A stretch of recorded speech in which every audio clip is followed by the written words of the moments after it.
First, let me thank all of you for coming here today. This is a special meeting, a first for Oregon, and a chance for you to share your ideas for Oregon's future. Oregonians really like to get involved in the issues that are facing your state. You don't want your government to hand solutions down from on high, and you won't be sold an easy answer. Historically, we've had a hands-on government in Oregon, and our citizens like to have a chance to have their say and to shape the decisions. That's why I invited you here. The decisions that face us need your attention. This is the largest effort to involve citizens in their government that has ever been tried here in Oregon and possibly any place in the entire country. Today you'll be talking with your neighbors and with me and with Oregonians from around the state. We're using a new technology to bring all of you into this discussion. It's called EdNet, and it works like a two-way broadcast. It's a great new tool for communication, very much like a good two-way radio. So let's see how it works and try it out right now. So let's call on Chemeketa Community College in Salem. Are you there? Yes, Governor, we're here. Good. Now let's go all the way down to the southern Oregon coast to Coos Bay, Southwestern Oregon Community College. Will you check in with us?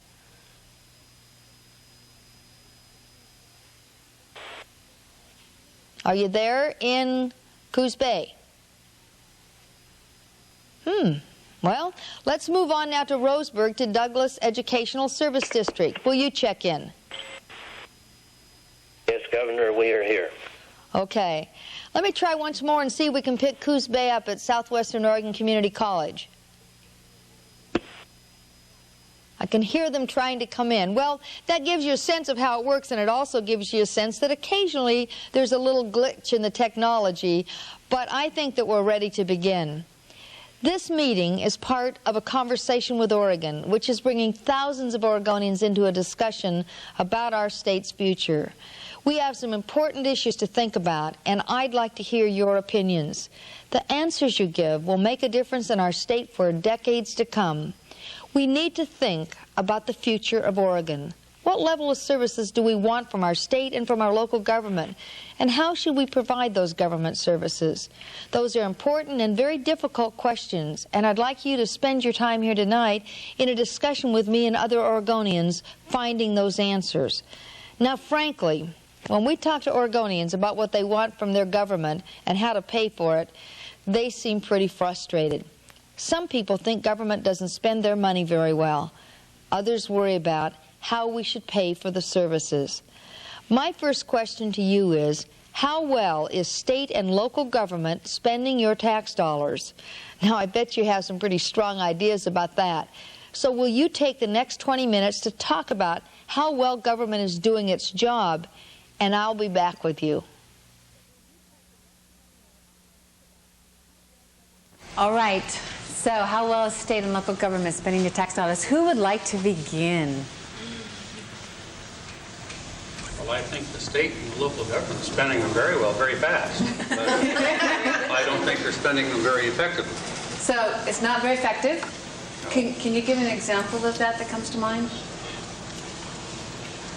Well, I think a lot of our bureaucratic watchdog programs are repetitious, ineffective, and in most cases, as far as I'm concerned, they're just unnecessary. So the bureaucratic watchdog programs are not effective and repetitious and unnecessary. Okay. They take away, in my case, a small contractor, they take away credibility. In other words, they don't give me credit for having any credibility. They don't give me credit for having any common sense. I've got to have Big Brother looking over my shoulder, watching every move I make. And of course, that costs me a fee, and it costs the other people in the state a taxpayer to have this man there watching me. Is there a particular agency that you're thinking of? Well, a lot of it is county. Some of it is the state. Of course, I come under the State Water Resource Department. So that State Water Resource Department is an area that you're particularly talking about? I have good rapport with the Water Resource Department. I have a little less respect for some of the local people. But one problem I have with the state is just recently someone found out, well, gee, these people out here building new homes, they're not having to pay a fee to get their wells started. So 2 years ago, last month, the state just arbitrarily came up, well, we're going to charge a $75 start card fee. Well, the pretense of this is to have the inspector come out and inspect the well and keep us honest so that we don't rip off our clients. Well, there is a long list of statutes that the state has that we subscribe to that we have got to abide by in order to become contractors, licensed and bonded. And I intend to follow those, and I don't need Big Brother looking over my shoulder or down my neck and saying, hey, you do this. I got it. That's helpful. Thanks. Another one. Somebody else? I'm not sure I really know how the government's spending my tax dollars. Tell me some more about that. I mean, I think I know where you're going, but what do you mean? Well, I just like I say, I'm not really sure exactly how my tax dollars are being spent. I'm not an accountant, so I don't know how to perhaps understand the financial reports that are let out. So it's hard to understand the financial reports because you're not a stupid person. They can be done in a way that you understand them. So the financial reports that come from the government are not easy to understand, and that's a problem. For instance. Do you have another idea? Well, I'm going to pick up on a comment that I just heard one of these young ladies out here talk about with regard to apparent inadequate funding in the schools, and I have a sense for that as well. And I'm not really sure exactly why. Why we have inadequate funding in the school, right? Seems like our priorities are wrong. Okay. Who else? Yeah. I had called ahead and I was faxed the questions that would be asked. I asked those questions of some of the people I work with, and one person, a lot of people I approached, I thought this was really interesting. So they didn't understand the tax structure. I mean, they didn't understand what was going on with taxes. They weren't sure, so I got 3 forms back. That's it. Okay. But one person said that she felt that government, state and local government was not spending our tax dollars as well as they could be. Is the only comment she had made. Another person said that she was concerned with the school issues, and she said that the one issue that I do know about is the school funding issue, and I feel it is extremely important to have a sufficient and focused cash flow going to the public schools. So her feeling was there is not a sufficient cash flow going to the schools right now. Right. Okay, good. And another person said that there is no doubt that any organization as large as the state government, that there would be waste involved. But there should be fewer tax breaks for the wealthy and corporations. Okay, fewer tax breaks for the wealthy and corporations. That's pretty succinct. Could I have that one again? Okay. Here's the very last. Fewer tax breaks tax for breaks. the rich and corporations. Wealthy and corporations. Yeah, for the wealthy and for corporations. Okay, thank you. Yeah. What I'm getting back from some of the people that I talk to that are in government agencies or retired from government agencies is we have too much duplication in offices. For instance, we'll have a secretary that has a secretary that has a secretary, and that first person may be just a PR person. Right. And I don't mean just a PR person because PR people are important, but I mean from the fact that it's duplication. Right. Too many people getting paid $3,000 a piece a month, and that adds up in a hurry. Sure. Also, when it comes to schools, I think there are some areas that corporations could help out. For instance, they have a lot of waste. My husband's company, for one, is donating leftover materials to school, to an art department, to help out.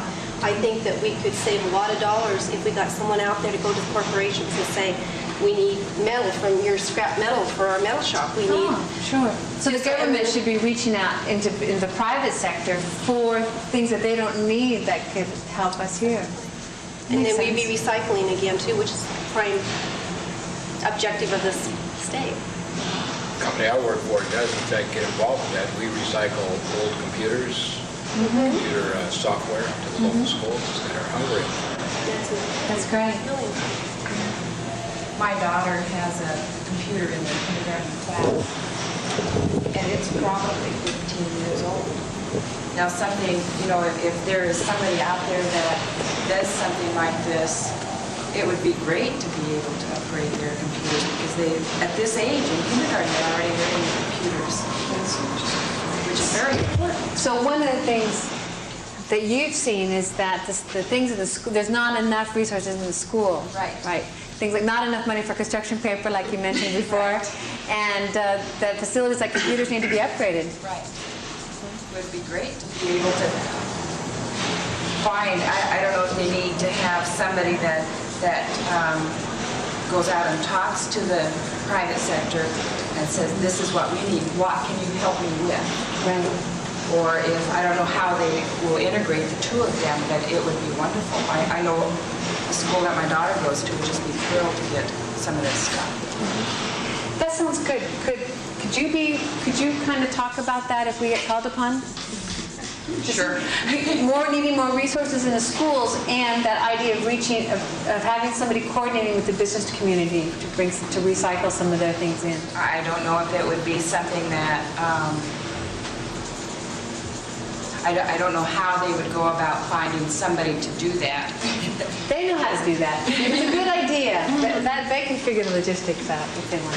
The people that have been most successful, at least with getting systems out of me, are the ones who come and ask for it directly. Exactly. That's what I was They're not waiting for some government body to do it for them. They just do it themselves. School goes. The school Right. goes, or a teacher goes, Sure. or a women's resource center comes. It's not just the schools. Yeah, I don't think we need to form another bureaucracy to No. go out and do this again. You know, then we're putting out more dollars again that we, the community or the state doesn't want to do. I don't think the people of the state do not want to do. And that was what I was thinking, is that if people, even if these schools got a list from corporations of things that they have available, and then they could contact them and say, well, I could use this. Right? But how would they go about getting this list? We'll work it out. Yeah. That's some details we can Not right figure out. What else? I have Yeah. a comment I'd like to make. I think that we're doing an injustice to our young students, I would say from the 8th grade on down, and that the scope or the breadth of their education is much too wide.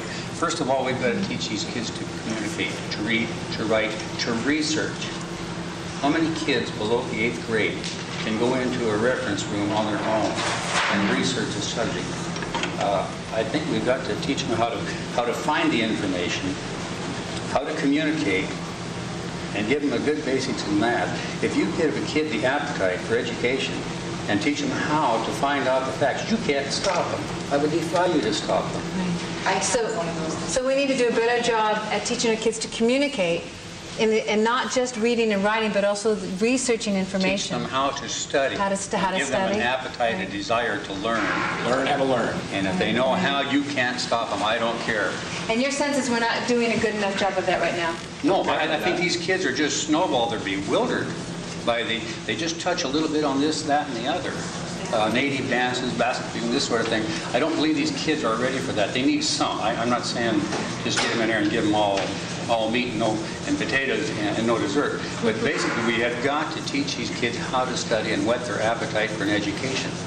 It's too easy today. There's too many kids going to school with an indifferent attitude. And discipline, forget it. It just isn't there. Because mommy and daddy will run down there, you keep your hands off my little Johnny, don't you touch my little Mary. And this could be, verbally as well. Sure. And I think that the schools are called upon to assume a great responsibility for what should be taken care of in the home. So do you think the government should be stepping in and taking care of those things that are not be covered in the home? No, I think it's time that the parents in the home wake up and get their act together and start disciplining their kids. And is there anything the government can do, the state and local government can do to help in that process? The state has tried to do too much. That's why the parents are just saying, well, I'll let it be handled at school. Anybody else have some thoughts about how well our tax money is being spent? I'd like to see more money spent on schools at all levels and less money spent on bureaucracy and state government. Okay. And fewer people in the bureaucracy. Do you have any particular examples, any particular bureaucracies that come to mind? There was just a news blurb, and I probably didn't hear it all or correctly a couple weeks ago, saying that Barbara Roberts had something like 5 or 6 press secretaries.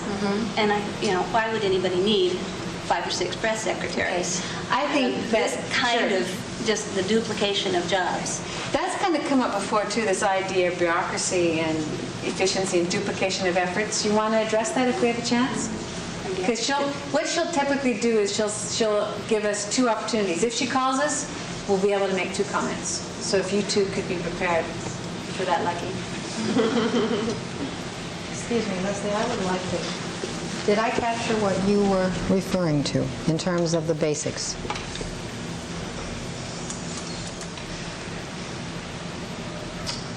Yes. And basically what I was saying, if you instill the desire in a child to learn and teach them how to research and how to dig out the facts that they want, as I say, you just can't stop them from there on. And you're not going to do that unless you get the right people involved.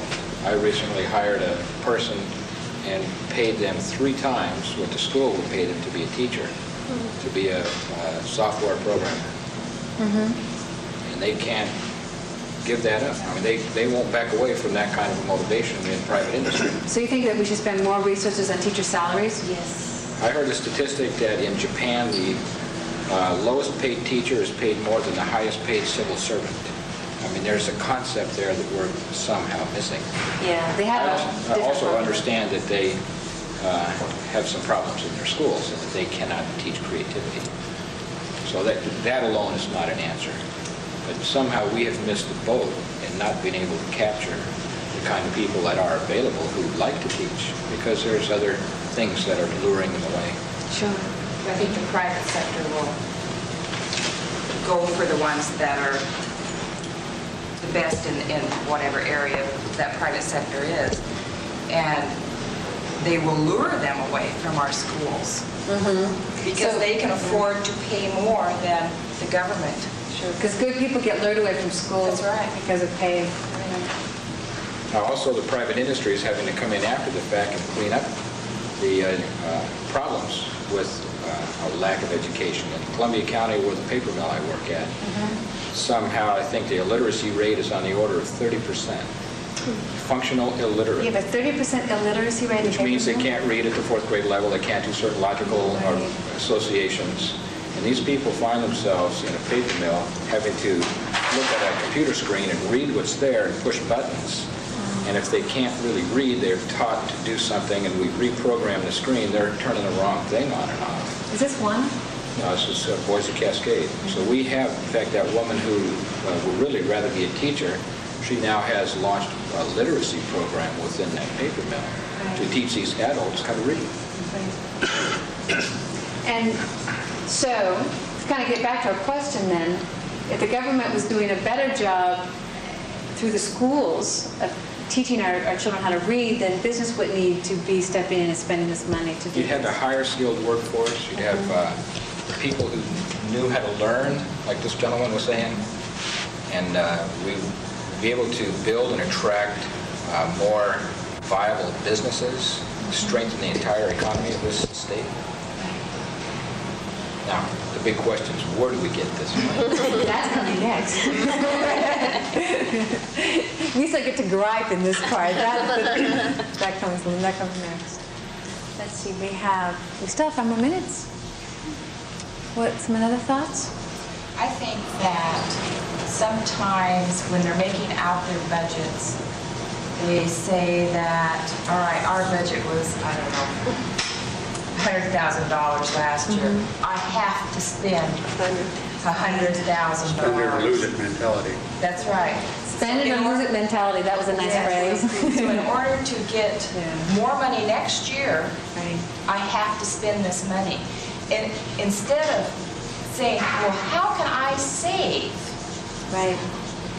There's no incentive to save. That's right, there is not. So they have to spend their money in order to keep their committee going or whatever department they have. They have to spend that money in order to get their more money next year. Either that or spending a bunch of state money so they can get a bunch of federal money to follow. That's right. This is all. And we as taxpayers don't get to go to our boss and say, gosh, I spent all my money last year, so this year I need more money so I can spend more. You know, we don't get to do that. Well, actually, we do, but he gets to say no. This is true. That's why we're saying no. Except that, well, that's another issue. totally. We can't talk about Measure 5 yet, can we? Well, if people don't have any other comments to the question, we can talk about Measure 5 if we want for the next couple of minutes. Sure. Yeah, I'm trying to understand why all of a sudden, now we know that our rates, houses have been selling for more and more and more, but all of a sudden, and it seems just too coincidental, that our rates went up 27%. Now, interesting, I live in Aloha, and my evaluation went up 27%. And I talked to my other customers who come from Cornelius, and they come from Gaston, and they come from Hillsborough, and amazing, they all went up 27% too. So, property values seem to go up, and it was arbitrary. Yeah, it wasn't. So why did these property values go up in an arbitrary fashion? As Measure 5 is going into effect. As Measure 5 is going, okay? That's a good question. I think if you delved into that a little more deeply, you'd find that you have been undertaxed for the past several years. I just had my house refinanced to get a better interest rate. It was rated at this much money, and I was paying taxes down here. And the 30% they raised mine brought me up to where I'm still about $8,000 under my current assessed value. And it seemed to me that they were being reasonable. But why did they do it all at one time? Yeah. Why? This is what I don't understand. I do have a problem with taxes on our house. Ours went up 33%. But why did it jump all in 1 year? If it was supposed to be at the market value, which is your property taxes are supposed to be, why did it have to? I know that our house did not go up $43,000 in 18 months. I know it didn't. There's no way. The houses on our street aren't selling. Haven't been for 6 months. So why did they decide, well, this is the year we're going to catch them up? Well, I suppose if I was in the person's job, if I was working for the government, I knew property Measure 5 was coming. It's like, well, if you were ever going to make sure that appraisals were at market value, this is certainly the year to do it because we're really going to need all those funds. I mean, that only makes sense. But they've only cut their own throat by doing this, I think. I think they're going to have a real problem getting a bond passed. I know in Tualatin, where I live, the people on our street, they will not vote for another bond. And we voted in.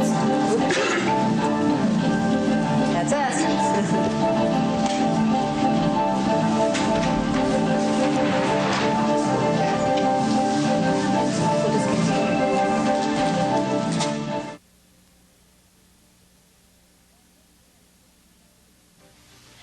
Well, I hope you had a good discussion, and now I'd like to hear from you. We have over 25 different meetings going on across Oregon tonight, and I'd like to start by calling on 7 cities, and let me name them briefly.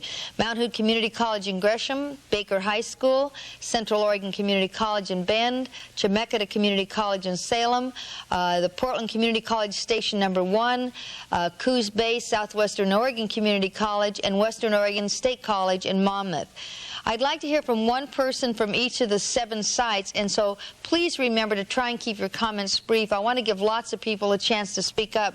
So if I do this, that means to wrap up your comments soon so that I can respond and move on to the next person. Now, what do you think about the way state and local government spends your tax dollars? Let's hear first from Mount Hood Community College in Gresham. How well is state and local government spending your tax dollars? Hello, Governor. Hi. We were in our discussion here. We felt that government is not spending our money very wisely, and that we have, although you've made some efforts to cut upper management, we feel that that's one of the places that we need to address. That we need to streamline our government, and that we need to get the services down to the people who really need it and who deserve it, and maybe that, like in the social services departments, the positions that you're cutting there, that maybe we need to change that to making more caseworkers and people who are actually handling the work, the one-on-one service. And we also don't trust the government very well. Well, let me comment briefly. I mean, I don't have any question about the trust problem or the credibility problem. That's part of the reason I'm working to try to bring people in their government back together in Oregon.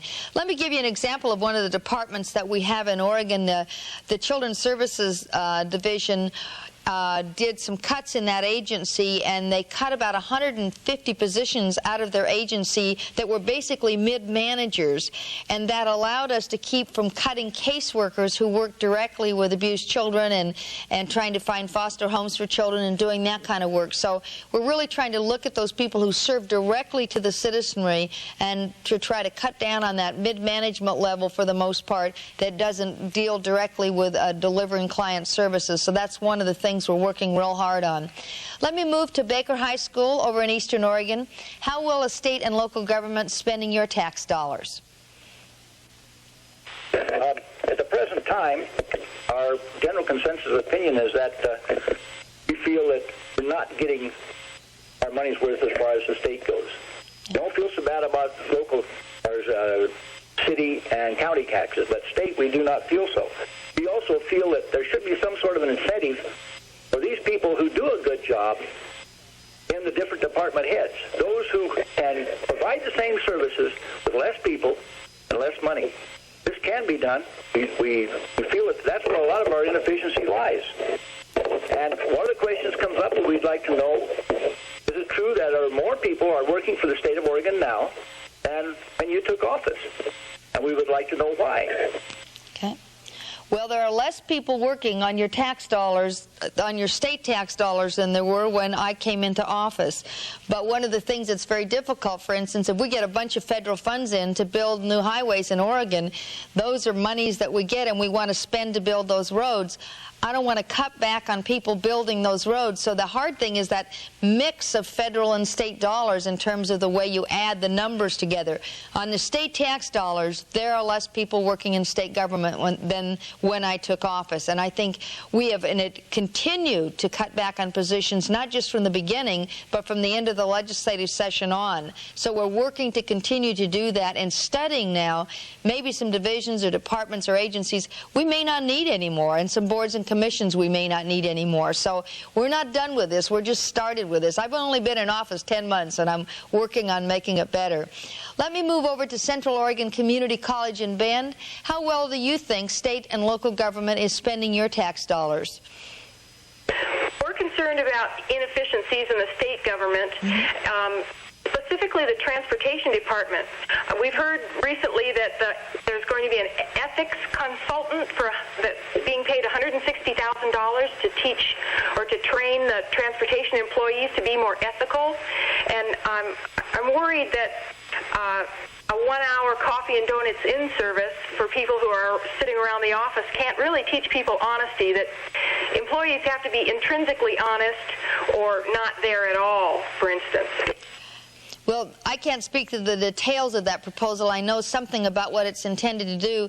It's not coffee and donuts, believe me. One of the things I think that we do in this culture today, and it's not just in government, it happens in private business. I've been in both and I've seen it in both, is there's a sense of what belongs to someone else and what doesn't. So if you've got a funny cartoon you want to copy, you go into your local business or into a state office and copy it on the Xerox machine. People don't think they're taking something that doesn't belong to them, but in fact they are.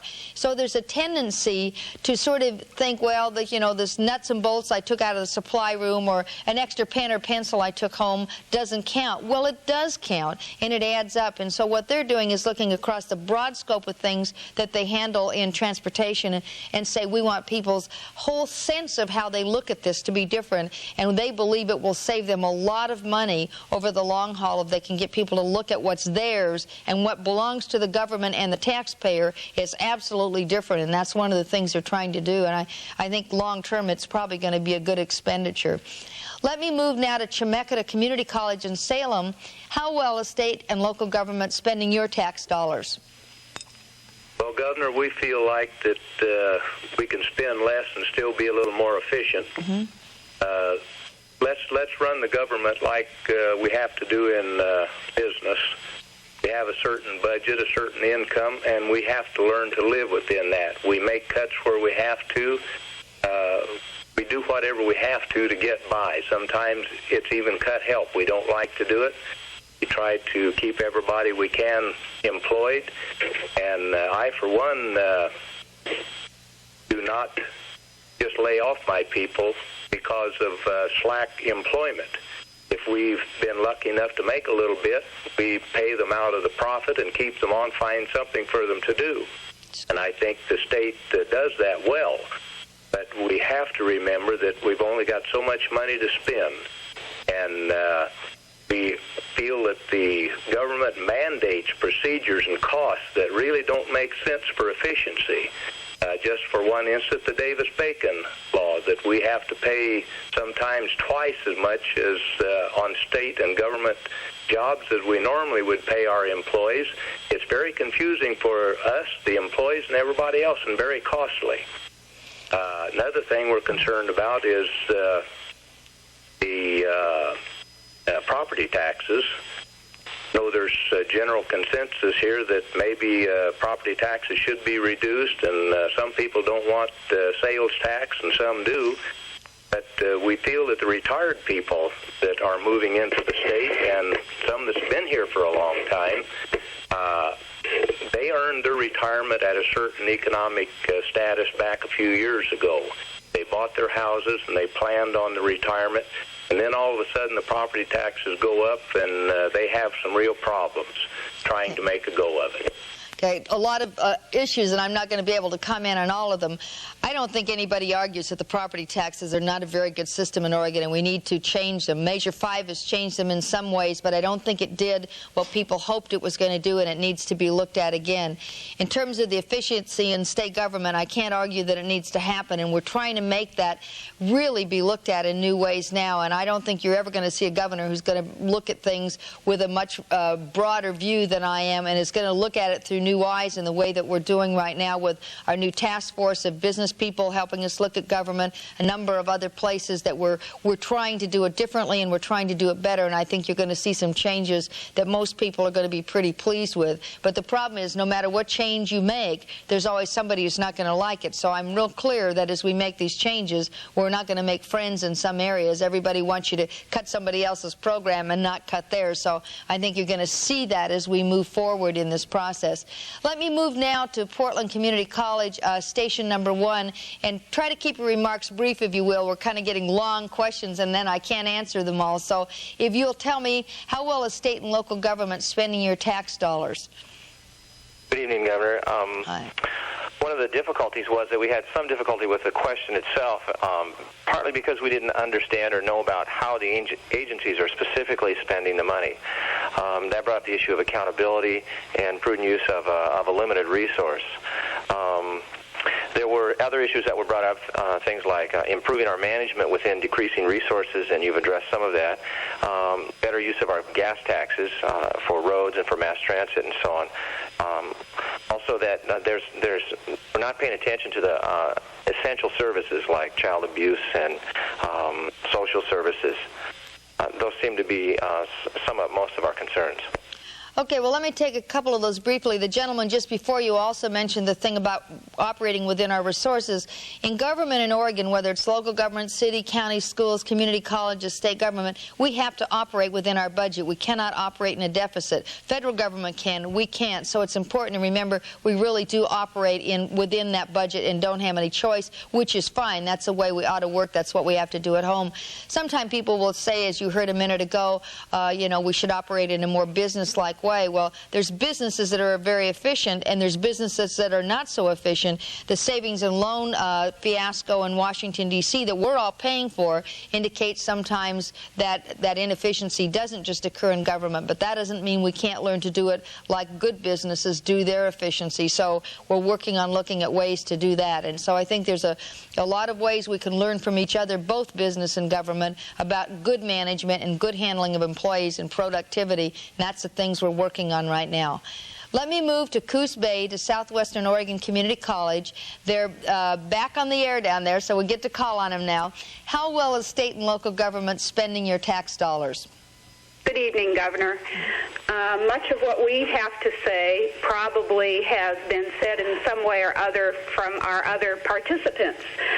But basically what we looked at was came from a sense of distrust and some sense of anger, looking at the fact that there's a feeling that taxes overall are too high and that we're not seeing the results of that trickle down to the local level.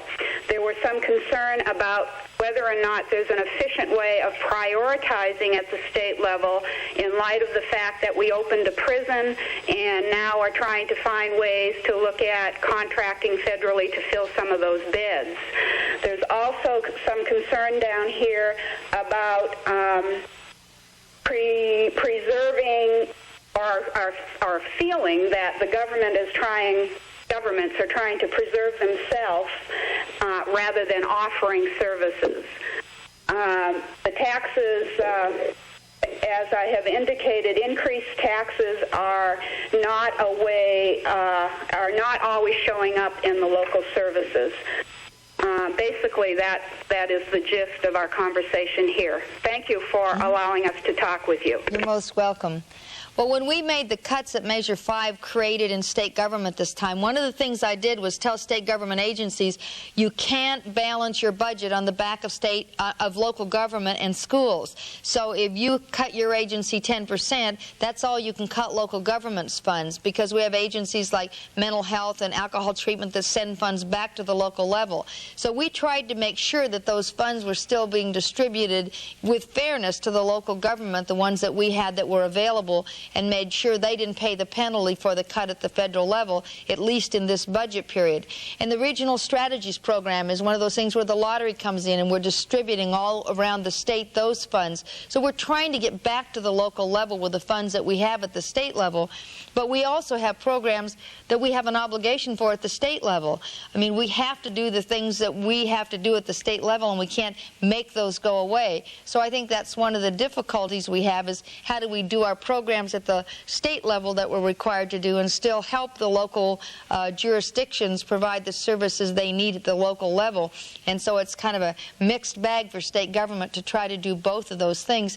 And we're also doing them with a very, very rapidly growing population. So I mean, you just talked to us from Coos Bay, and you know how many people are moving into southern Oregon and the southern Oregon coast right now. Well, we're feeling that in lots of parts of Oregon, and it just means a lot more service demands on the state for more school kids and the needs for sewers and roads and things. So it does make a difference, that population increase.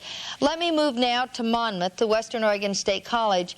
How well is government spending your tax dollars? Good evening, Governor. Our group was sort of two minds. About half of us felt that it wasn't being spent too wisely, and the ones that felt that way mentioned things such as high salaries at management levels for state government, and also a number of the training things that have come out in the paper, going places for seminars and conventions and things like that. The other half of us in general felt that state money was being spent pretty wisely on the whole, and that you were doing about as well as you could with what you had.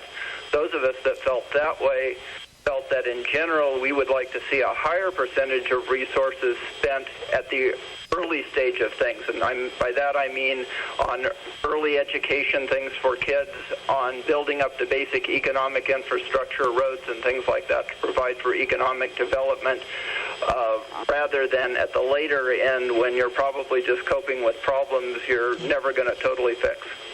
Well, I think that philosophy is one I'm hearing quite a bit, and I'm really pleased to hear from Oregonians. It's really to say, rather than spend, invest. So when you build roads and you do infrastructure like sewers and water and other things, you make it possible for a community to build and grow and to bring in new industry.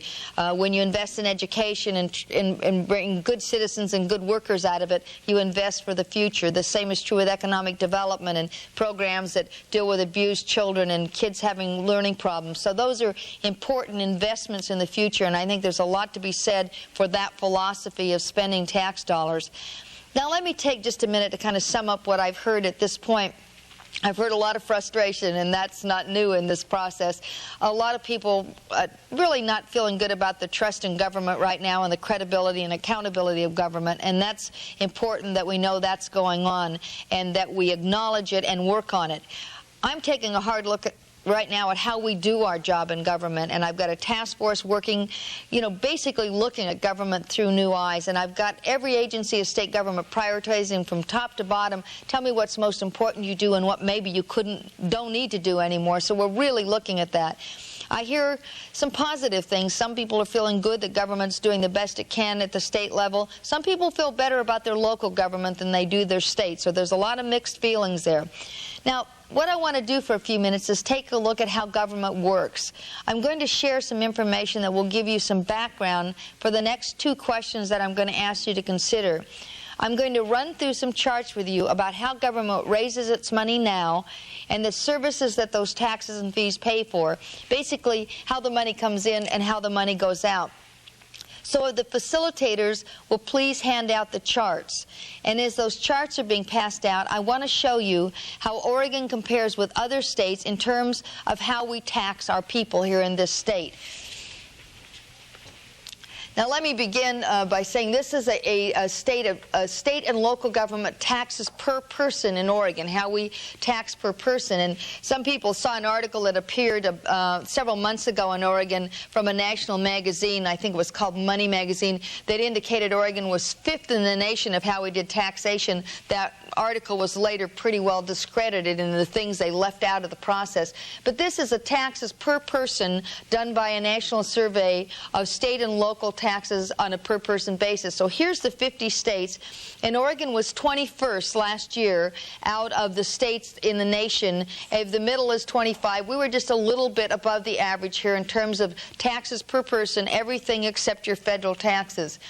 Ballot Measure 5 takes 5 years to go into place.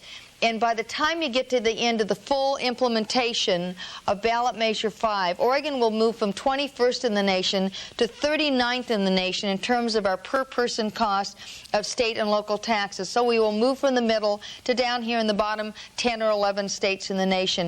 And that gives you a little sense about how we're doing and how we as citizens pay taxes compared to the rest of the nation. Now let me take another one here that I think is real important as we come to understand how we work in terms of taxation.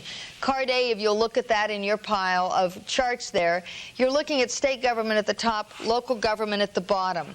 Now up here in state government, one of the things you'll see is personal income tax. It's a very large part of the revenue and taxes that come into state government. Corporation tax, the corporate tax, is a pretty good share, not as big as personal, but a pretty good share of the money that comes into state government. Then you see a line marked other taxes here. Basically, that's things like alcohol tax and cigarette tax, our small inheritance tax and some insurance taxes, that kind of thing. Then you see the lottery line here. We often hear about the lottery and how much money raises. You see it in comparison to the rest of the state budget. It's not that big of an amount, but it's right here in the middle. And then we move down to a larger amount down here, bigger than the lottery, the highway fund, that basically your gasoline and truck and fuel taxes in the state. So that's basically the major places where state government gets all of its money. Now let's move and look at local government a minute. You'll see that almost all of local government's money comes from the property tax. Owner-occupied homes, a home you live in and own, rental properties like apartments, and then business properties that pay property tax like commercial operations and industrial operations, retail operations, that kind of thing. And then finally, local government also gets some funds from other taxes and fees. That might be a hotel-motel tax or parking meters in some cities that are a little bit larger. So that's basically where the sources of money come from at both the state and local level. Now, if you look at Card B, you're going to basically be learning here a piece about the State General Fund. You'll hear the term State General Fund sometimes when people are talking about taxes, or when the legislature is talking about taxes, or when you see an article in the newspaper. The State General Fund is basically the personal income taxes, the corporate income taxes, and most of those so-called other taxes. That State General Fund is basically spent for general purposes, and let me show you what that means. General purposes include include, here's all of the state general fund. Human resources, that's a pretty big part of the state general fund. It does things like senior citizens programs, children's services programs, programs like alcohol, drug, mental health, the programs that serve people who have special kinds of needs in the state. So that's the human resources piece, pretty large. Also, the state sends money back to the local school district, kindergarten through the 12th grade. This was the portion of state support as we began this year out of the state budget, so you can see it in comparison to the other things in the state budget. Then you see another piece of education, which is higher education, the four-year colleges in Oregon, like Eastern Oregon State College and Southern Oregon State College, University of Oregon, right here in the four-year institutions. Then the community colleges in the local communities, the state, just like the school district, we send money back for both the schools and the community colleges to your local level. And the other education here is educational service districts. We send some into that and some other colleges that we pay into in Oregon. Then you see public safety here. Public safety in the state budget basically means the state police and the state prison system. So it's a pretty good sized wedge of this whole pie here. And finally you get to something marked other services. You could describe it as saying it's everything that's not in these other wedges, but let me give you some examples. It's natural resources agencies like agriculture and like timber. It's the Attorney General's office, the court system, and the governor's office. Those are some of the things that are in other services. So you basically see general fund for general uses and general purposes, and that gives you a sense. And when people say, well, go into the state budget, but I don't want you to cut these human resources programs or education programs or prisons and jails, you see how hard it is to cut without getting into those very essential programs. Now let me show you another kind of tax dollar in the state budget. It's something called dedicated funds. The lottery is a dedicated fund. It means that it can only be used for the purpose to which it has been dedicated. In 1984, the people of the state, on a ballot measure initiative, voted to put the lottery in place, and they dedicated the profits from that to economic development. And so you see on card C that the lottery is used for economic development. You see economic development programs here like the regional strategies programs, like helping local communities build sewers and other things to bring in industry. It's also been ruled that both prison construction and higher education building construction can be paid for out of this fund as well. So those bonds are paid off out of here. The other is the prizes and the administration of the lottery. So you can't go into the lottery and pick up some money out of this and use it up here for a senior citizen program because you, the people, have dedicated it to economic development. Now let me show you another dedicated fund, a larger one.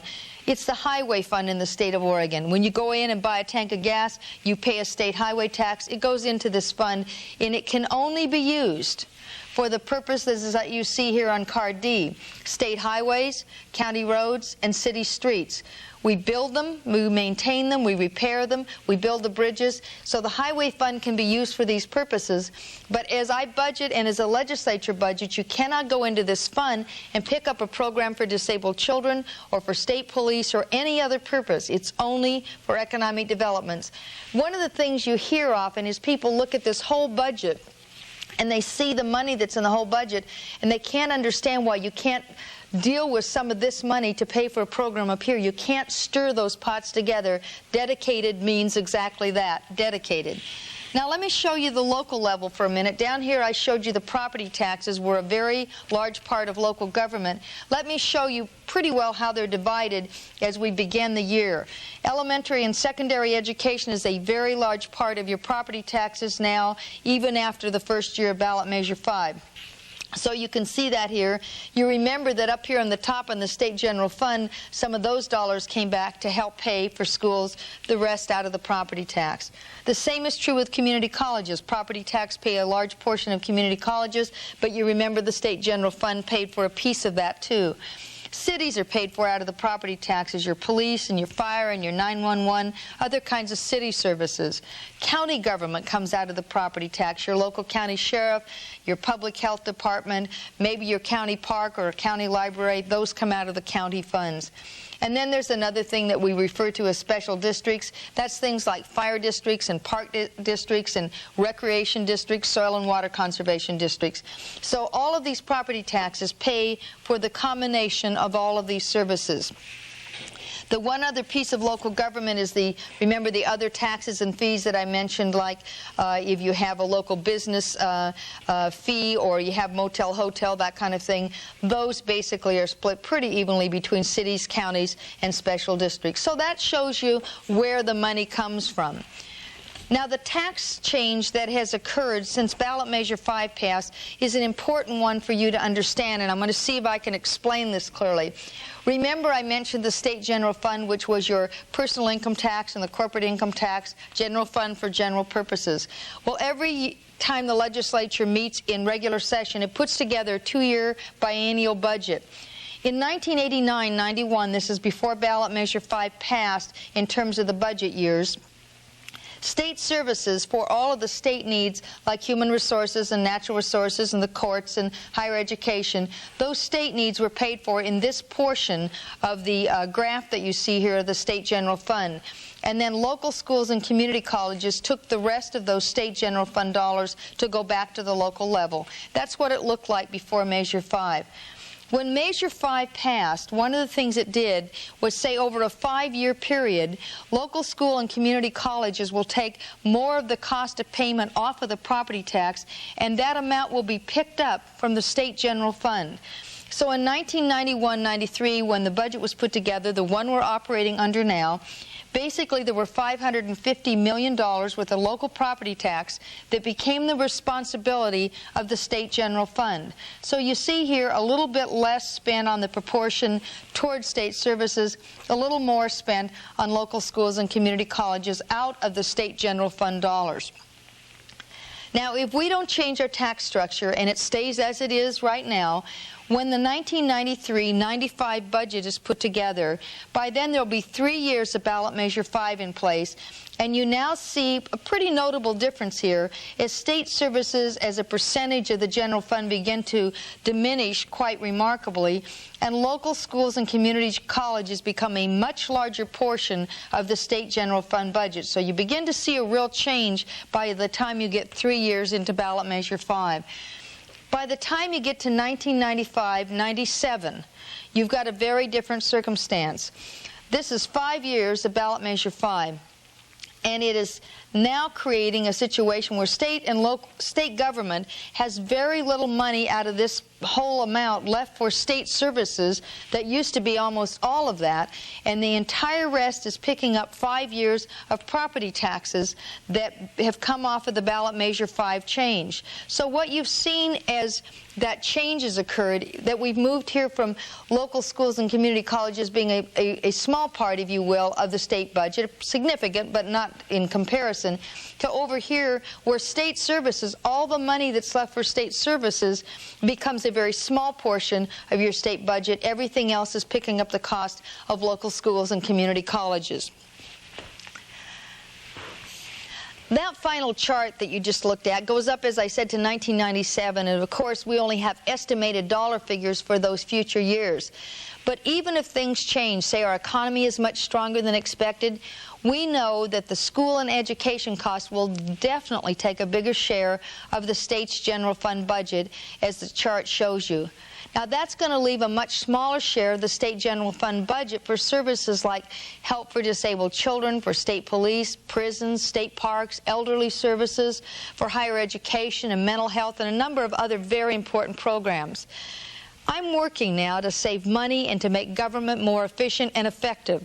I'm examining every level of government service that we provide at the state, and I'm saying that nothing is sacred. We can look at anything, but even if I cut administrative costs, if I cut out duplication and overlap, I cannot save enough money to keep offering the same level of services we now provide. The shift of education costs to the state takes too large a share of the budget to make up the differences with efficiencies alone. Now, I happen to think Oregon's tax system is outdated and it needs to be restructured. It needs to be more equitable and more fair. But before we can even begin to talk about our tax system, we need to understand the services that government provides and agree upon some kind of general level of service that we want. So my next question is, what level of government services do you want? Do you want more services, about the same level we have now, or fewer government services?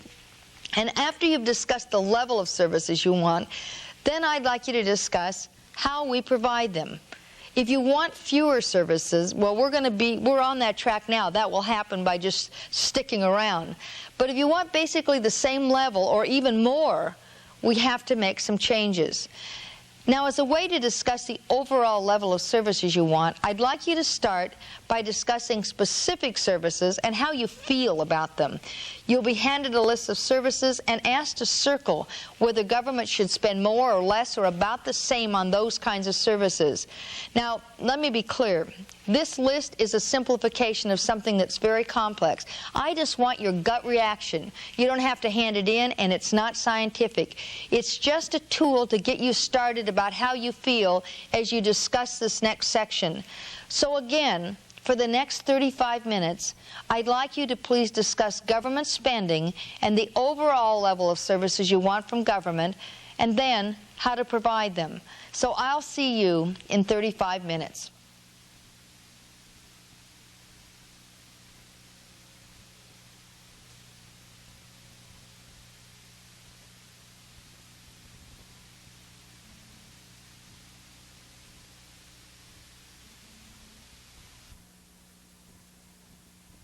All right.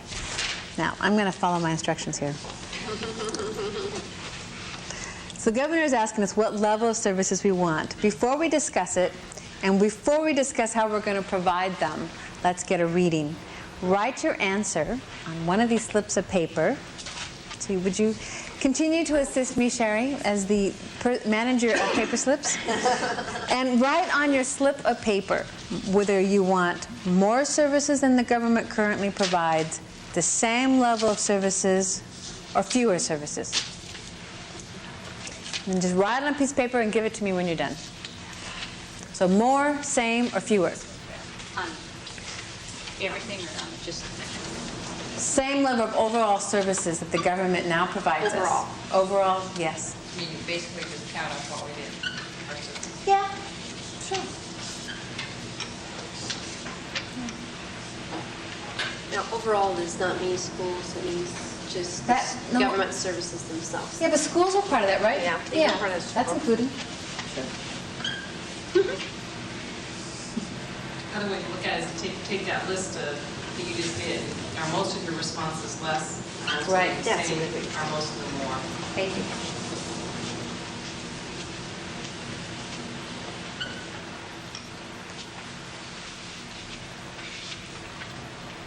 How do you want this answer? How do I personally want? No. More, same, or less? More, or same, or less? Thank you. Thank you. Thank you. Thank you. Thank you. Great. Okay, now, Sherry will do our tally. Same. Same. Less. Fewer, less. That was one for less, right? Okay, same. Simply shift funds, right? Let's see. Same. Then I have 4 more, 3 less, rest the same. I knew she'd answer with that. Same. It's same. Oh, okay. Thank you.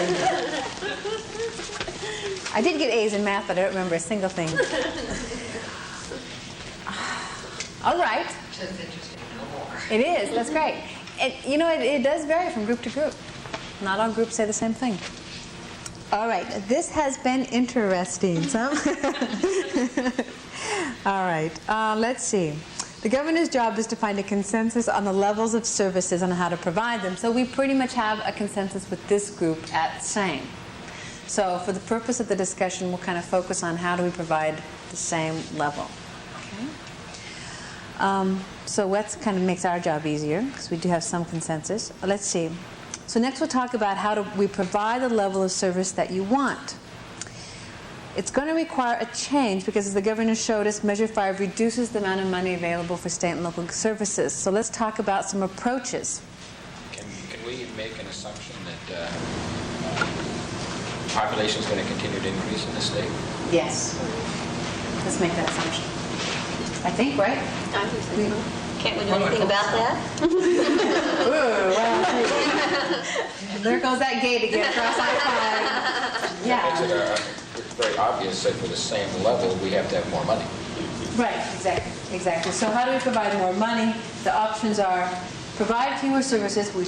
We decided that wasn't where we wanted to go. Increase government efficiency. Restructure Oregon's tax system to provide more money. So basically our options are increasing government efficiency and or restructuring Oregon's tax system to provide more money. Do we all agree with the governor that making the government more efficient is not enough to keep the same level of service? Are we in agreement on that?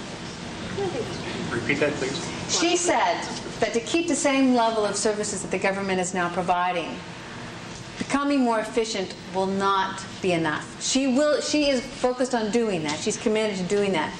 But that is not enough. That won't totally make up the difference. Oh, I think it would.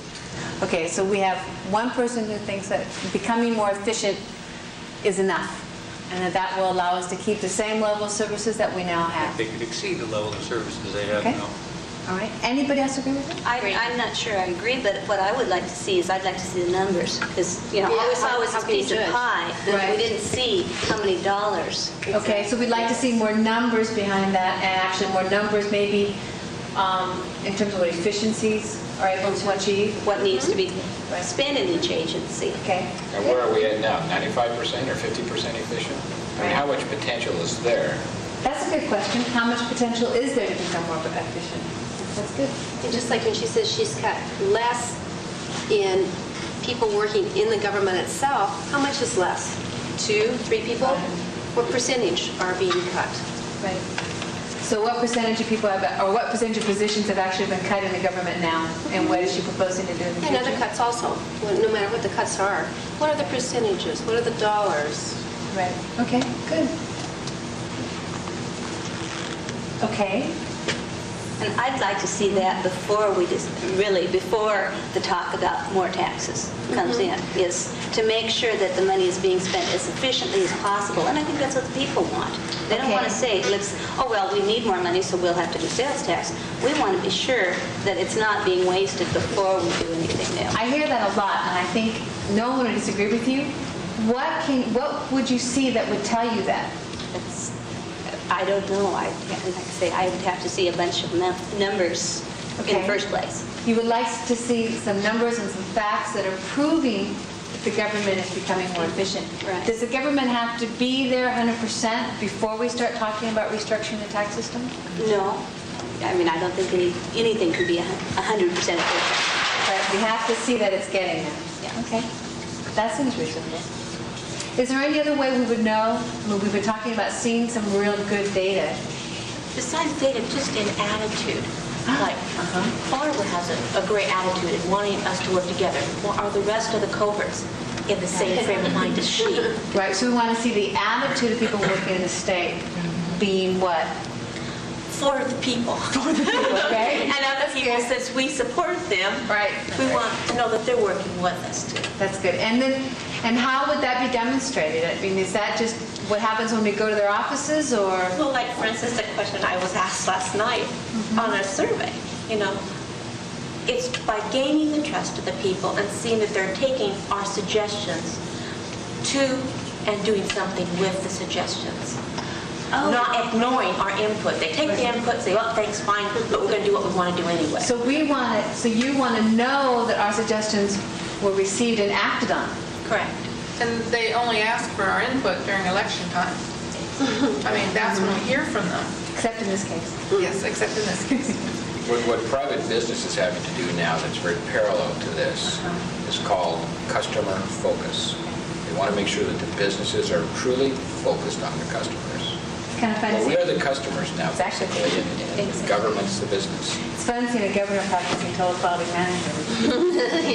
Have you ever been to a government office and felt frustrated, or have you been to a government office and felt truly satisfied? I have only had one of those truly satisfied feelings, and that's at the Washington County Courthouse. Washington, write that down. Washington County Courthouse. I was actually amazed that the people were pleasant. They were very proactive at making sure I was a satisfied customer. Great. And I remember that to this day. So satisfied customer approach from the government agencies. Yeah, That's the government's important. no different than private business, and if we're to succeed, we have to have that. He's so right. The attitude in public agencies is, so what? You know, if you don't like it, why, that's the way it is, and you're going to go along with it or do without it. Right. And so instead of a so what attitude, which is what you're saying. Yes, Sure. yes. Good. That is important. You're talking about efficiency of personnel. What about efficiency of use of supplies and materials? Efficiency of supplies and materials, sure. Do you have an example? I don't. Okay. It's just general thought. Right. I know in private business, there's a tendency for, you know, I can use what I want. Sure. You know, I don't have to be conservative in using it, efficient in using it. To me, an example would be vehicles. Are the number of vehicles that the government is using for government work actually being used for government work? Is it necessary to have as many as they have? Okay. Et cetera. Do they carpool or something like that? Okay. Did you catch that, Sherry? Yeah, I think that we're talking about not just, you're not just talking about large equipment, you're also talking about supplies generally. Right. Supplies and materials, and then the Materials. example was government vehicles.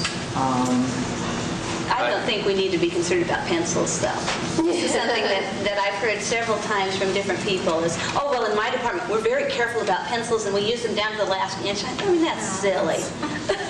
It is something that some people have control over, and there's a lot of things they feel powerless over. I have. I think, too, there are times when there are supervisors who would like to increase the efficiency of people who are working below them, but they can't touch them. They can't give them an ultimatum. You need to produce or walk. Right. There's too much protection for the deadbeats in the lower echelons, and you cannot You touch do them. great sound bites. Even to make you a politician. Too much protection for deadbeats. Sherry, would you like some relief? Maybe Barbara could help you out? Or fine. Okay. But some of these comments are relevant and they go together. And I think if we're going to review this and if the government's going to review this, we need to have it down as much as I can get. That's true. So, too much, what was your sound bite? Too much protection for the deadbeats.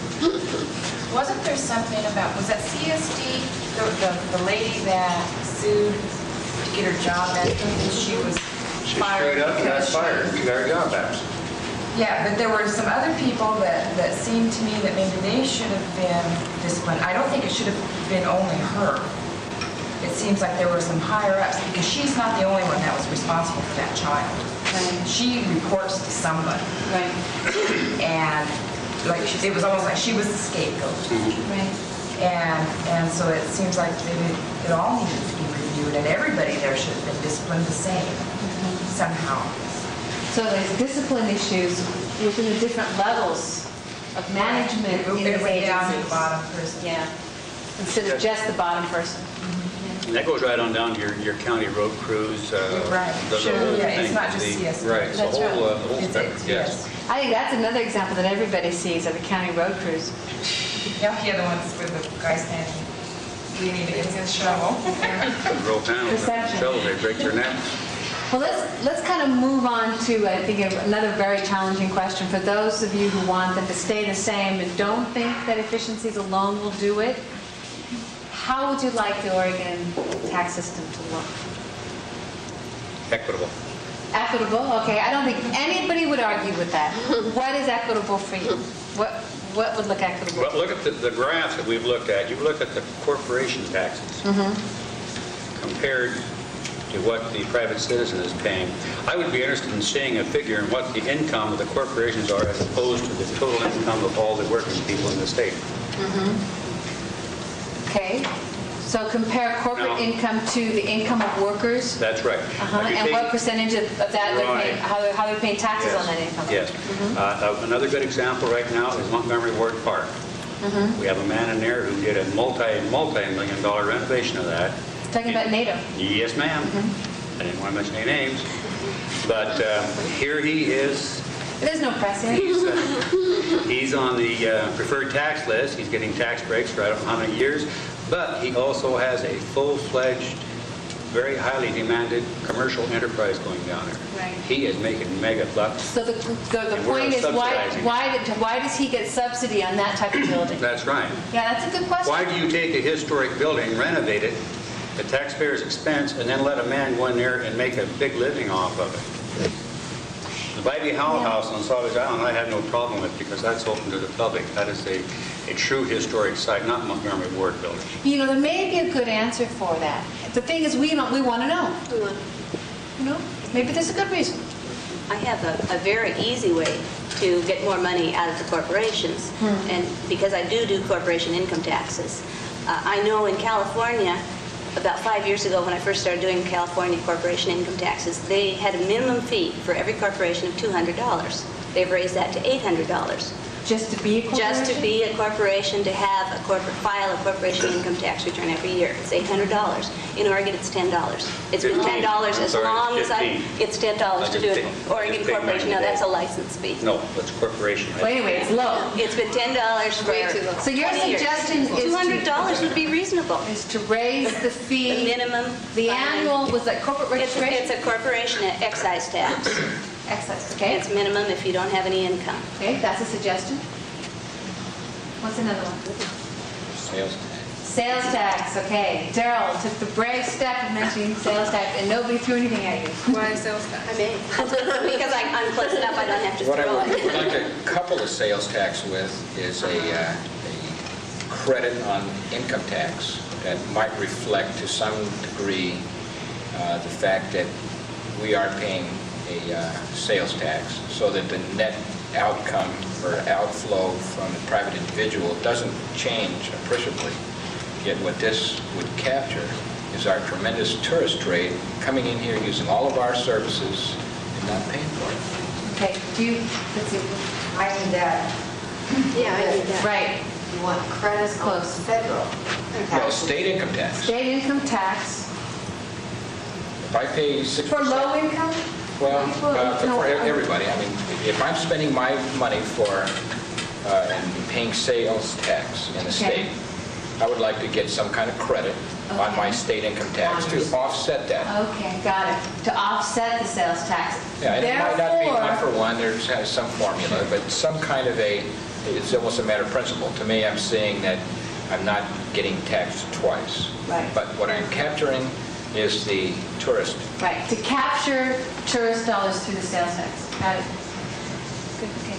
And I'd like to increase gas tax too. Increase gas tax because, or to compensate for the fact that we need more work on our roads and highway services, and I voted not have to pull that out of existing tax revenues.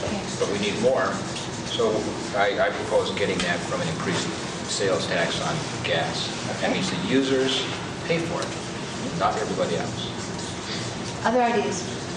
Yes, Shirley, I see something bubbling. Well, I don't know, when he mentioned the improvement of roads, that's great, but let's do it in the right way.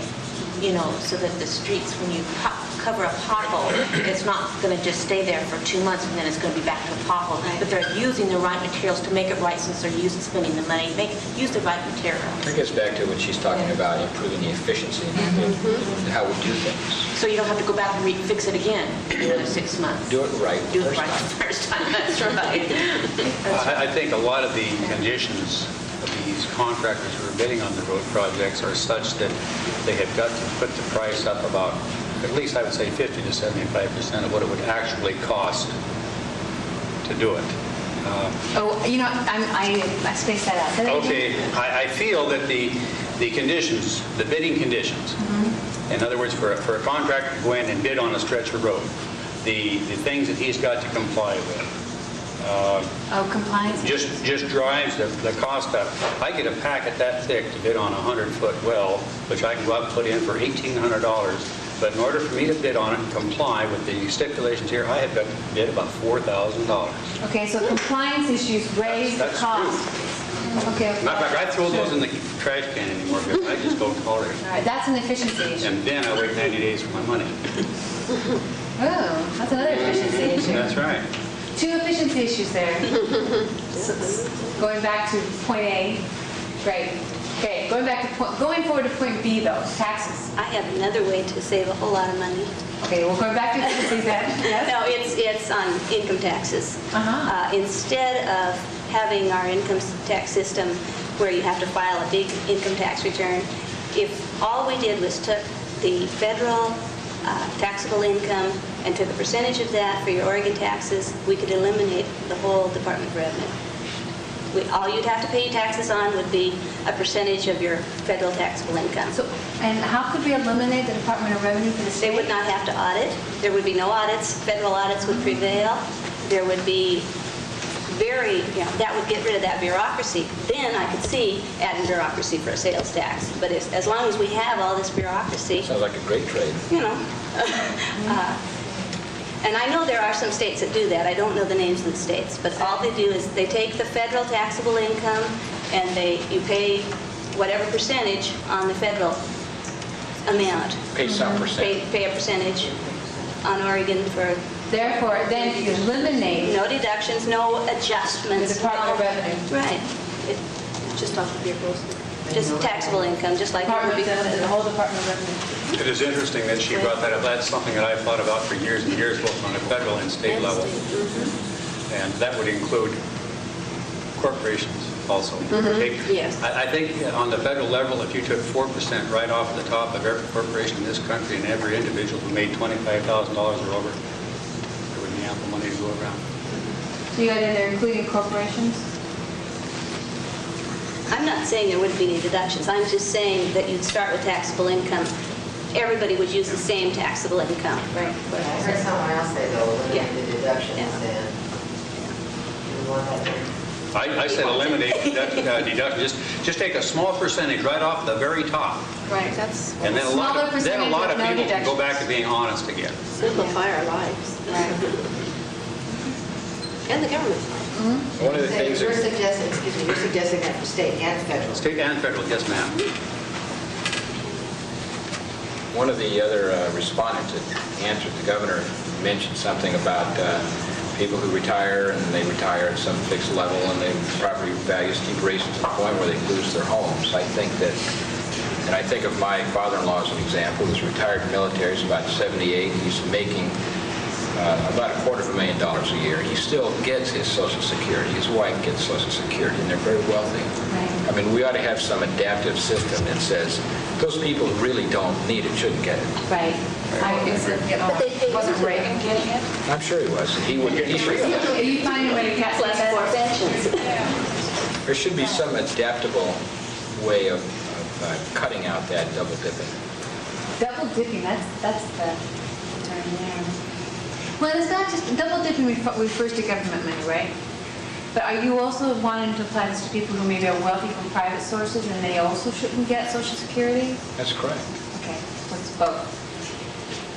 If somebody is independently wealthy, they shouldn't also draw their Social Security. Give that to somebody who might really need it. Okay. Did I get adaptive system for the recipients of Social Security? Is it? Sure, because that's going to eliminate my wealthy father-in-law. You could get one way or another. I like the guy, I really do, but I think it's unfair because my mother needs it, for instance, and he doesn't. And it's unfair that they both just get the same. But it should be adaptable somehow. Leslie, if I use SS, you'll know that's Social Security. I mean, you're not going to do that report? Yes, I read those directives too. Yeah, no problem. I don't know if that's within our state control. I mean, that's maybe another issue.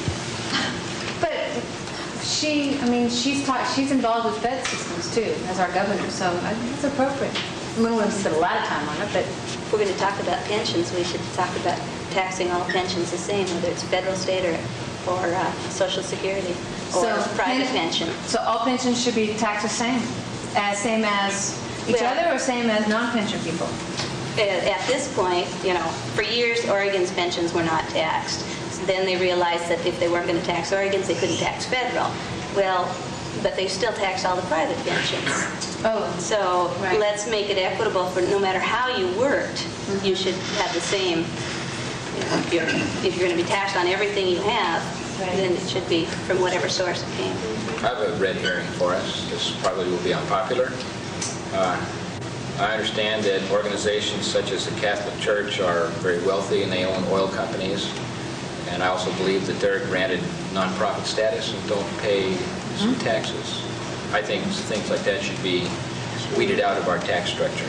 So, for-profit operations owned by churches should be taxed.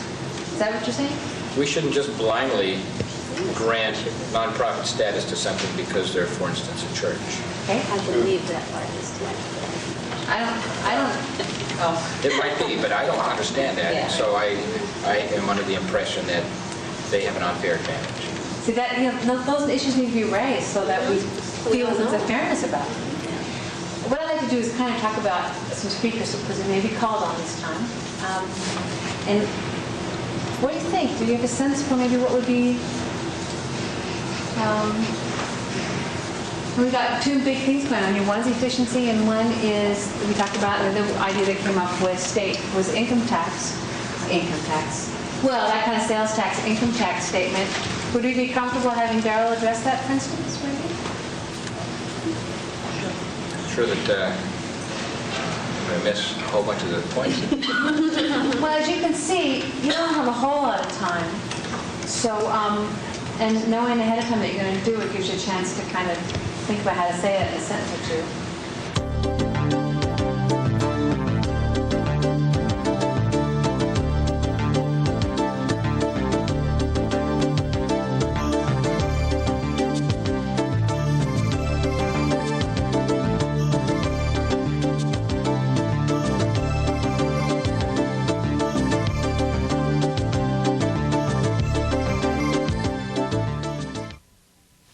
Welcome back. I'd like to start with your discussion about the level of services and to hear what you talked about. So let me ask you, do you have some specific services we should spend more money on or less money on, or some specific services we should spend about the same on? I'd like you to give me some examples of the things you talked about. So let's start by hearing from these sites, and let me list them first for you.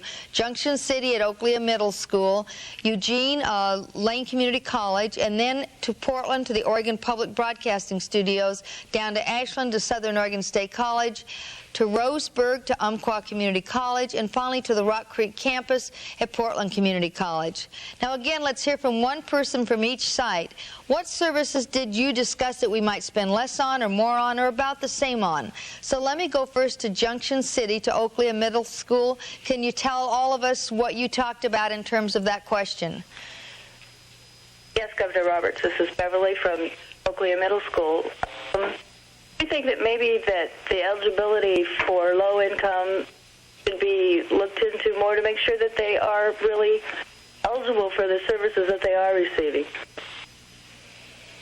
Okay, well, one of the things that might be interesting for you to know that, for instance, if you looked at medical services to low income, if you looked at 100% of the people under the poverty level, we only take the 50% of the most poor of those people in Oregon under the current system. So, you know, if you looked at eligibility and realized you had 100% under the poverty level, if you only take the 50%, the poorest of that group, half of them, then obviously your standards are pretty good on that, I think, from that standpoint, just to give you an example. But we just have a larger percentage of poor people in this country right now than we've ever had practically in history, maybe since the Depression, and that poverty level is growing. There's just less of a middle class and more of a poverty level occurring in this country, much different than it was 10 years ago in terms of the international picture and where the United States fits in that, and Oregon's affected by that as well. But clearly we have to be careful about those standards. We don't want to give services to people who aren't eligible. Let me go down to Lane Community College in Eugene. Can you talk to us about some of the specifics you may have discussed on the issue of spending and services? Yes, good evening, Governor.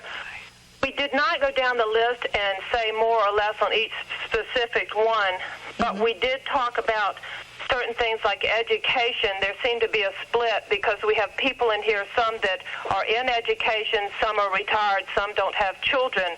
But what we did say, some of the specifics were that maybe government should give more to private industry, possibly a designated sales tax with no loopholes so that our other property taxes would not be raised. User fees was brought up. And finally, I kept hearing, restructure the tax system, make it fair across the board. Can you elaborate to me on the one that you said, give more to private business? Just as an example, I didn't understand what that meant. Can you explain that to me? As I understand it, cannot the government let private industry take over some of the jobs that you are handling? Okay, I thought you meant give more money to private industry. You meant give more of the services that the state government or local government provides and have private industry do them.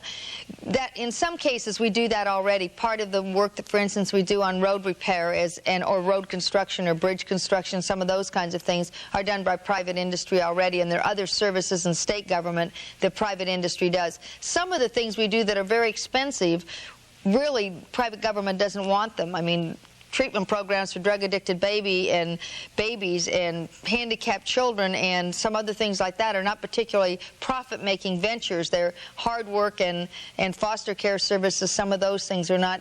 They're expensive to run and they're not profit-making, so some of them are hard to give away. We're looking at some others that are being considered now in state government, and you'll hear more about that over the next couple of months. Let me move now to Portland, to Oregon Public Broadcasting Studios. Can you give me some specifics of some of the things you talked about that we might spend more on or less on or about the same on? Governor, here in the Portland division here, we were about half saying spend about the same. About a quarter said spend less, and about a quarter said spend more. We didn't go down the list of specific services and discuss cutting or increasing any particular ones because we thought that you could do that all night.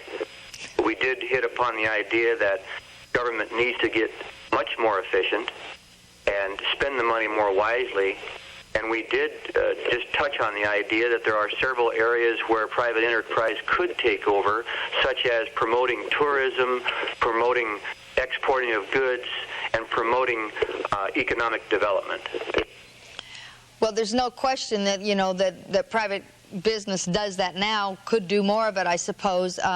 Part of the pieces, for instance, on the economic development one, when the people of the state put a ballot measure on and said that we would use the lottery money for economic development, obviously we can't use it for anything else because the Constitution says we can't. So once we had those funds, it was important to look for ways that we might help use those funds to help communities and workers, not just business, but communities and workers.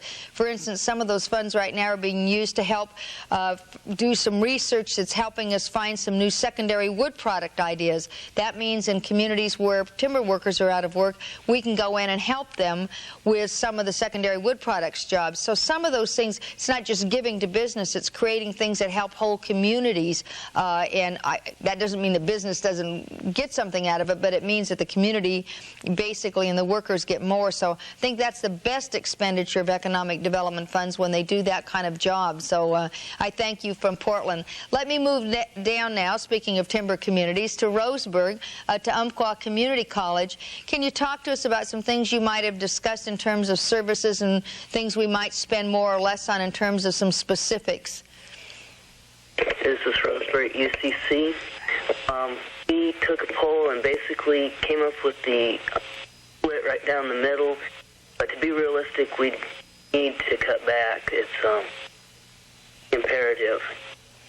Okay. We realized that we're going to have to settle for less. As far as what we'd like to attract to our area, we'd like to see more tourism and business.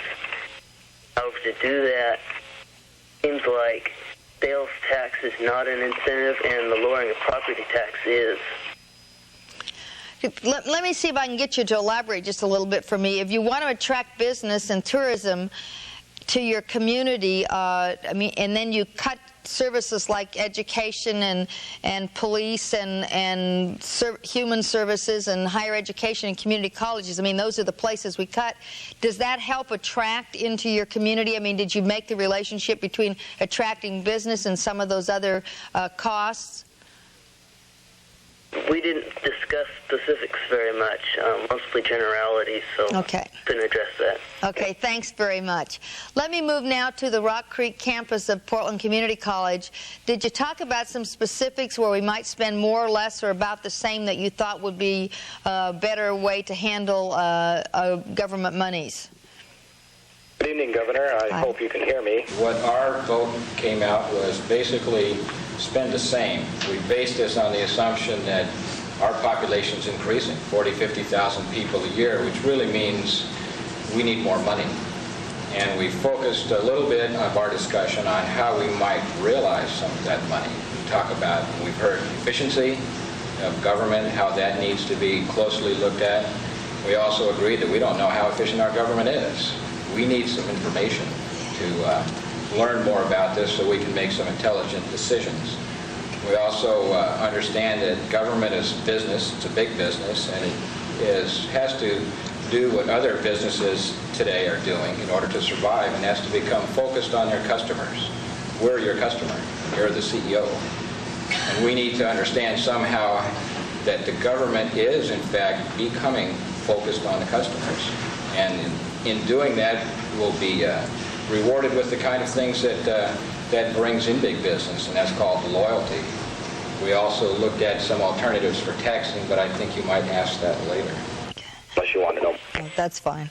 Well, let me comment on a couple of things. Obviously, I mean, part of what's important is that there be a credibility between government and the people, and exactly reaching out to do what I'm doing now is my hope that we can not only understand better how we get our money and how we spend our money, and help bring information to citizens about some of the things that are part of government, because I think it's hard to make intelligent choices if we don't have information. So I'm attempting to bring that and to reach out, and if you talked about yourself as a customer and me as a CEO, I hope you'd think of this as an exchange between you, the customer, and me, the business, because I think this is part of what we've got to do a better job. We're working on the efficiency, but I think the communication's very important too. Now, what I want to know is what level of services you want. Basically, if you looked at it as we did in the tally, the same level or more services or fewer services. So I'm going to ask just briefly for the results of the tally that you did to get some sense of what some of the groups felt on their tally. So how many of you felt generally you needed fewer services, or you wanted about the same level of services, or you wanted more services? So get ready and just let me call on a few of them. Let me go to Forest Grove, to the library in Forest Grove. Can you give me your tally? We had 2 for more and 8 for the same. Thank you. Now over to Central Oregon, to Prineville, Crook County High School. Can you give me your tally? We had 2 more, 2 the same, and 1 less. That sounds like an Oregon vote. Let me go to Klamath Falls, to the Merle West Medical Center. Can you give me your tally down in Klamath Falls? We had 2 more and 1 the same. Thank you very much. Let me now go to Lynn Benton Community College in Albany. Can you give us your numbers from your tally? 2 the same and 2 less. Okay. Over to Detroit High School in Detroit. Can you give us your numbers? Yes, 2 the same. Okay, thank you. And now to Cottage Grove High School. Can you give us your tally? Governor, we had 7 the same, 1 less, and 1 more. Okay. To Oregon City, to Clackamas Community College. Yes, we had 12 the same and 1 less. Okay. And now down to Eugene, to Lane Educational Service District. Yes, we had 3 less, 9 the same, and 2 more. Okay. Well, briefly, I think what you've heard is that if you listen just to the numbers that came in on the calls just now, basically Oregonians say they're wanting about the same level of service, some more, some less, but predominantly the same level. So what I'd like to do is to now move on to the next question. If you think we should provide about the same level of services, you talked about some approaches there. You could talked about fewer services, though you've just said you want about the same. Increased efficiency is clearly one that we talk a lot about, and restructuring the tax system to provide the money to meet the needs of Oregon, or any combination of those. So let me go to those approaches for a minute, and let's hear from Burns High School. If we stay at about the same, how do we provide the services? Good evening, Governor. Hi. We here at Burns have decided amongst ourselves that we need to do about three things. First, increase the government efficiency, and we want to do that, of course, without no additional taxes. We want to restructure the tax system, and thirdly, we're of the opinion that we've got to do some more things for ourselves, some volunteer-type things to take some of the burden off of state government. Well, thank you. And I think that last one is one that we can't ignore. We can't do it all that way, but there's no question that when state and local government work together and bring in the private community, either the local agencies that are nonprofit or local communities and businesses, and work together, we can provide some services that don't need to take tax dollars. Can't do it all that way, but it's an important part of what Oregon does very well. Let me move now to Portland Community College, station number 2. If we stay at about the same level of services that we talked about, how did you decide we should provide them? Governor, one of the things that our group brought up was that we've seen a lot of tax measures come and go, been voted down by the voters. There seemed to be a consensus here that we would be willing to accept a sales tax if we knew that the property taxes would go down proportionally to the collections on sales tax, and that they would be guaranteed that they stay down. Okay, well, I think that's one of the things we've heard over this last almost 2 weeks that I've been doing this, is people will really look at restructuring, but when there's a new tax design, not just a sales tax, any kind of a tax, they want to know that the provisions of it are locked into something like the Constitution where they can't be tampered with, and I think that's a very important message that we keep getting. Let me now go all the way over to Eastern Oregon, to Treasure Valley in Ontario. If we stay at about the same level of services, how do we provide them? Good evening, Governor. Hi. The idea that we came up with was, first of all, more efficiency in government. Mm-hmm. And then we also talked about a sales tax being a very fair tax as long as income tax is reduced in the state of Oregon. Okay. And that the sales tax be dedicated to education. It's very important. Okay. Education must come first. Okay, well, I agree the importance of education. You talked about a sales tax being a fair tax. Like any tax, a tax is fair when it's designed well, and a sales tax can be designed to be very fair if you take off things like housing and medical care and food and utilities that people have to survive. So I think the important thing of the design of any tax we look at is the fairness has to be built in and protected. So that's important, as you well indicated. Let me move now over to Seaside High School. If we stay at about the same level of services, and the little tally we just did showed 71% of those we called said they'd like to stay at about the same. If we did that, how would we provide them according to your discussions? Well, Governor, our group didn't get to discuss this question too much, but if the people have spoken that they don't want a sales tax, then the income tax must bear the burden. And you can do that by increasing the rate and the base at the same time. And for example, for a rate you can go up, it's currently 9%, is it? Maybe it can go up to 10 or 11. I don't know if that would be enough, but the legislature will know and can discuss that. Also, how about taxing all pensions, whether it's federal government or state government pensions? Also, how about taxing employee fringe benefits? That I don't know how much that would bring in. It may not be enough, but that's the area that we discussed. Well, there have been discussions about taxing pensions, it's been a pretty big issue, whether you tax state, federal, and really, truly, even private pensions. That's one of the issues been discussed. We do have one of the highest income tax in the country right now. It doesn't mean we can't restructure to make it better, but it is something we need to understand. We do have a relatively high income tax in Oregon, and that's the reason people are often talking about other ways to spread that to other kinds of taxes. So we've got a lot of discussion before us on the issue of taxes. Now let me move to Sandy Union High School. If we did stay at about the same level of services, which 71% of those tonight that we talked to said we should do, how did you decide we should provide them? We talked about more efficiency, of course, like everybody else. We talked about restructuring the taxes, possibly some user fees, and I thought that the income tax could be a more fair, equitable tax. Okay, well, thank you very much. I appreciate your input.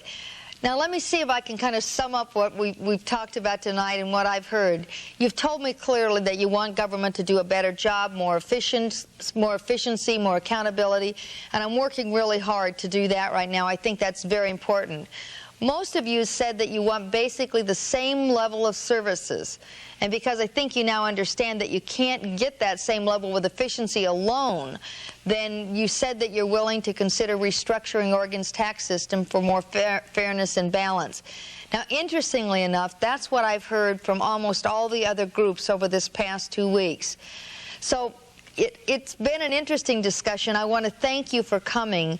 This is exciting for me to do when I get a chance to talk with you.